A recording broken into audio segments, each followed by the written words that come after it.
You're holding what looks like a can. I'm holding a magazine and there is some text in Spanish. I want you to read the text back to me. Look at the webcam. The text on the magazine reads, Las Flores del Cambio. Can you tell me what type of beverage? You're holding a can that appears to be a Red Bull energy drink. A few weeks ago, I published a video where I built an AI assistant using my microphone and using my webcam. And it was pretty wild. And people actually loved it. They sent me a bunch of questions because it felt alive, right? It felt like the assistant had access to everything that was happening around me, and I was able to answer questions about what I saw through the webcam. Pretty cool stuff. But after I published the video, this is where this gets funny, a company reached out to me and they pretty much said, nice try. Are you ready for the real stuff now? This company is LiveKit. I'm working with them to build this video. And LiveKit built the platform that OpenAI is using for their ChatGPT assistant. Pretty wild stuff. Obviously, I decided to use their platform and rewrite my agent from scratch to build a real AI assistant that feels alive. So I want you to take a look at me interacting with this assistant so you see how cool it is. I want you to look at the image and tell me what I'm pointing at right now. You're pointing at a hanging light fixture. A few days ago, my son gave me this car. Look at the webcam and tell me what were we celebrating. The person is holding a card that says, Happy Father's Day. You were celebrating Father's Day. Now, of course, in this video, I'm gonna show you how to build the same thing from scratch. I put together the code. You're gonna find a link to the GitHub repo somewhere in the description below. So I want you to just follow me as I'm going to explain every single line to you so you understand what I'm doing and how you can make changes to it. Let's start. All right, so let's take a look at the source code. It's a very, very simple source code using LiveKit. I have, I think, 139 lines, including extensive comments that I added just so you don't get lost. So this is actually pretty simple to follow. So before we run the source code, make sure you follow the instructions in the README file. Just very simple. You have to create a virtual environment, install the libraries, and you need to set up a few environment variables. First, you need LiveKit environment variables. Go to LiveKit, create an account, it's free. You're gonna be able to grab these 3 environment variables and you need to set them up. Then you need an API key for DeepGram. We're using DeepGram to turn my audio or my voice into text. It's gonna be free as well. And finally, you need an OpenAI API key because I'm going to be using GPT-4o for this demo. After you do that, here is how you run the assistant. And after the assistant is running, and I'm gonna show you how to do that, I'm gonna be using the hosted playground that LiveKit offers to connect and give access to the assistant to my webcam and my microphone.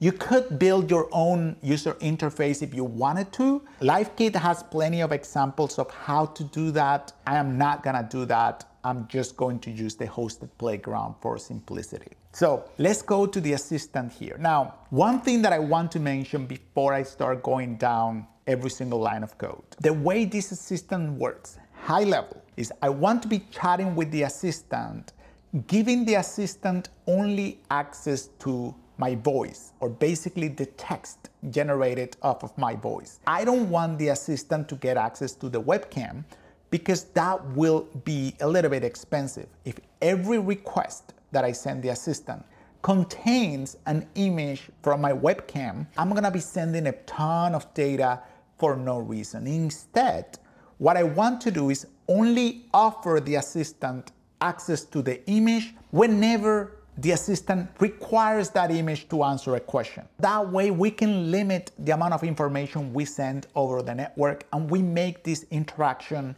way more fluid, way faster than if we have to send the image all the time. So imagine I ask the assistant, tell me a joke. I don't want to have to provide an image to the assistant because the image is not relevant for the assistant to tell me a joke. Or if I want the assistant to answer how much is 2 plus 2, I don't want to send an image. But if I ask the assistant, hey, am I wearing glasses? Look at my webcam. I want the assistant to be able to grab an image from the webcam and look at it in order to answer the question whether or not I'm wearing glasses. So how do we do that? Well, it's gonna be very simple. Basically, we're always gonna chat just with text, except when the assistant thinks it needs an image. So how do we do that? Using function calling. Remember, we have the ability, these models support the ability to call functions outside of the assistant's purview. So whenever we ask the assistant, hey, look at an image or look at my webcam, we want the assistant not to answer the question, but to respond back with a call to a function saying, I think you need to call a function, this is the name of the function that you need to call, and this is the context or the text that triggered that call to the function. If we do that, we could capture that in that function, we could resend back the request to the assistant now with an image. So that way, that extra round trip will allow us to save a ton of traffic to the assistant. So to explain how I did that, let me show you this assistant function here very, very quick. It's a class, and this class is supported by LiveKit to implement any function calling. It's super cool, super easy to understand. So it has to obviously extend the function context class, and here I can specify different functions that my assistant will have access to call, okay? My LLM will have access to call. You do that through this callable AI callable, sort of like decorator here, and you specify the description. And remember, this description, the agent will have access to this description to decide whether or not to call this function, okay? In this case, the description is, hey, this should be called whenever you're asked to evaluate something that will require vision capabilities. For example, an image, a video, or the webcam feed. So we're gonna pass this part of the prompt behind the scenes. This is gonna go as part of the prompt to the LLM, and the LLM will look at this, and if it notices that the request requires vision capabilities, the assistant will answer back not with a message, but by asking us to call a function. And the function that's gonna be called is gonna be this one here. I'm calling here image. So that is the way this is gonna work. By the way, you can use function calling to do all sort of cool stuff. Let's say you want an assistant to be able to do complex math equations, right? So instead of letting the LLM hallucinate some stupid answer, you can have that LLM to call, realize that you want to solve a complex math equation and call a function in your code where you can actually solve the equation and give the answer back to the LLM. So that's the way, or one of the ways function calling can help. All right, so in this image here, you're gonna notice that the only thing that I'm doing internally is storing a metadata variable. That's called user message. So whenever the assistant or the LLM realizes that it requires vision capabilities to answer a question, it's gonna call this function. I mean, it's not gonna call directly the function, it's gonna answer back saying, please call a function, and the platform, LiveKit, is gonna call this function. And this function is gonna receive the original message, the user message that triggered the function call, and we're gonna store that user message in a metadata variable. That's it, that's the only thing. It will become clear how I'm using that in a few seconds. Okay, I just wanted to get this out of the way because that model is something very different from what I did before, and it's super cool. All right, so with that out of the way, let's take a look at the main entry point, which is right here. What I'm calling, or the thing that matters, is that I'm calling a function that's called entry point, where everything happens. So within that entry point, I'm gonna go to that entry point here. Within that entry point, first, I'm just printing the room name that we're connecting to. And then I'm creating a variable that creates a chat context. And this is what's gonna allow us to keep a conversation with the LLM, okay? And I'm going to initialize that chat context with a system message. This is how you inject personality into your LLM, okay? Through this system message. In my case, I'm saying, hey, your name is Aloy, and you're witty, and you're funny, and you should answer with short answers. That's it. That is my chat context. I'm initializing it like that. Now I'm defining my GPT, my LLM. I'm using GPT-4o. It supports text and it supports images, which is very important for what I want to show. And then I'm creating an assistant. I skipped over a couple lines here. I'm gonna get there in a second. My voice assistant here, I need to define a bunch of properties for my assistant to work. First, a voice activity detector, which is gonna allow us to just detect whenever there is sound. And I'm using Celero. I think it's pronounced like that. Don't kill me, please.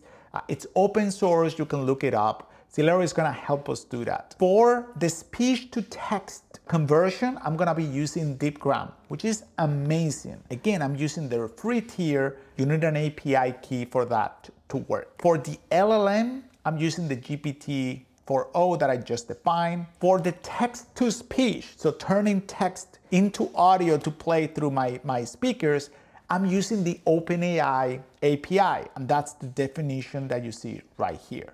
Notice that I'm specifying that this is gonna be using the Alloy voice. Then I'm defining the class that's gonna help us with the function calling, and that is the assistant function that I just explained. And finally, I'm passing the chat context variable. So the initialization or the conversation that this voice assistant is gonna keep with an LLM.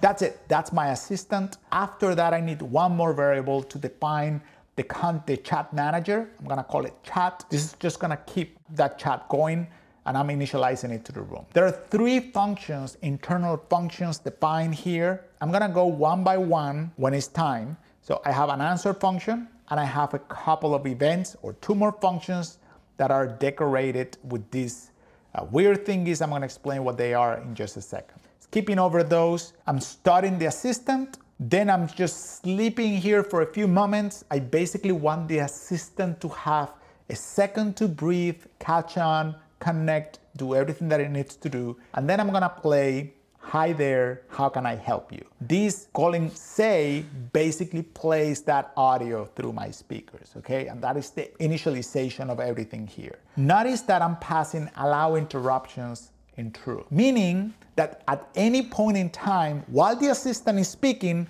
we can just interrupt it, which is awesome. Finally, just to finalize what happens in the main thread, we have a while loop that is going to happen or is going to just work while we are connected to a room. And inside that audio loop, I'm gonna be getting a video track, okay, from that room. This is a very simple function. Let's go to get video track so you can see actually what's happening. So the video track, first, it creates a variable here, video track, and then it goes through every participant connected into this room. That participant is gonna be me through the playground that I'm gonna be showing you. For every participant, I'm gonna be grabbing every single published track. So for example, audio and video tracks. So if I have a microphone, that's gonna be a track. If I have a webcam, that's gonna be a track. So I'm grabbing every single video track, and then I'm asking, hey, if that video track is a remote video track, set this variable to that track and just break the loop and just return that. So pretty much high level, what this function is doing is grabbing the first webcam that's connected to that room, and that is gonna be the video track that we're gonna use for the assistant to see what's happening around me. If you have multiple participants, you will have to change this function a little bit, but for now, this is just fine. All right, let's go back. So after I grab that video track, it's a webcam. Every frame that gets generated is gonna be an event, and this is I'm going to do here. So for every event generated by that track, I'm capturing it, you can see here, I'm just wrapping that track into a video stream. I'm grabbing that frame and I'm storing that frame in this variable that I defined before, this latest image. So the end result here is that any point in time, whenever I need access to my webcam, I can just use latest image, and that is going to be guaranteed to have access to the latest image published by the web track. One thing that is very important here to keep in mind, many people talked about this and they're confused. These assistants do not support video. That is just an illusion. When you see these assistants working and they answer questions from a webcam or whatnot, it looks like they actually they actually have access to video. They don't. They only receive images and text. So what I'm doing here is just making that illusion possible. I'm capturing a webcam, grabbing those frames from the webcam, and whenever I want to answer a question from one of those frames, I send the image and the text. And it looks like the assistant has full access to my webcam. It doesn't, okay? So hopefully that's clear. This is the main track of the program. Everything else happens through events. A couple events here that we want to take care of. First event is called onMessageReceive. This event gets triggered whenever there is a new message that we have to answer to or we want to send to the chat. So whenever I speak and the voice assistant captures my voice and turns that into text, it generates this onMessageReceive event. And obviously this chat message here will contain the text that we want the assistant to answer.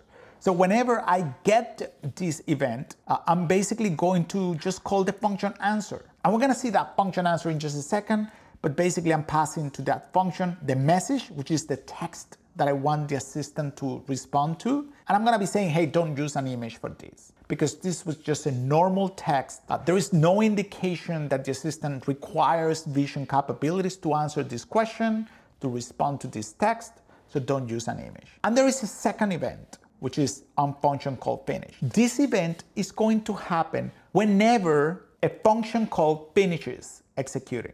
Remember that I talked at the beginning of this assistant function class that our assistant is able to realize, hey, I think I might need vision capabilities for this. So instead of answering this question, I'm just gonna call a function. That is what's going to happen when we call this function here. And remember, internally, we're storing the message that triggered that function call in a variable called user message. After this call is done, an event is gonna get triggered. And that event is called function calls finished. So we're gonna capture that event and we're gonna grab the variable that we just stored as metadata. We're gonna grab it. Remember, this is the original request that I spoke and made the assistant believe that it needed vision capabilities. Now it's right here in this variable. And now I'm just gonna answer that, but this time I'm gonna specify that yes, I need an image. See that extra round trip? I asked the assistant a question. The assistant said, I think I need an image to answer this. So it's gonna call a function in my code, or basically respond with a function call in my code. And then what I'm going to do at that point is, I'm just gonna send back an image to the assistant then. Same request, but now with an image. So now the assistant has everything it needs to answer the question. Does that make sense?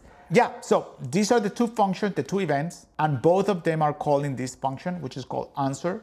Very simple function. Okay, so look at this. The answer function receives the text and it receives the Boolean indicating whether or not we want to pass an image. The way I pass an image or don't pass an image is just by creating a dictionary and saying, hey, if you're saying that I should use an image and there is an image that I capture. So if you don't have a webcam, this doesn't blow in your face. I'm just gonna be adding a property, adding an attribute to this dictionary called images, and I'm gonna be passing an array with a chat image defined by the image here. You know, with the image, the latest frame captured from my webcam. So this is what I'm going to be passing here. And now I can use the chat context and append a message. This is just gonna be a collection of messages that I'm gonna keep adding here. I'm gonna be passing a message to this chat context.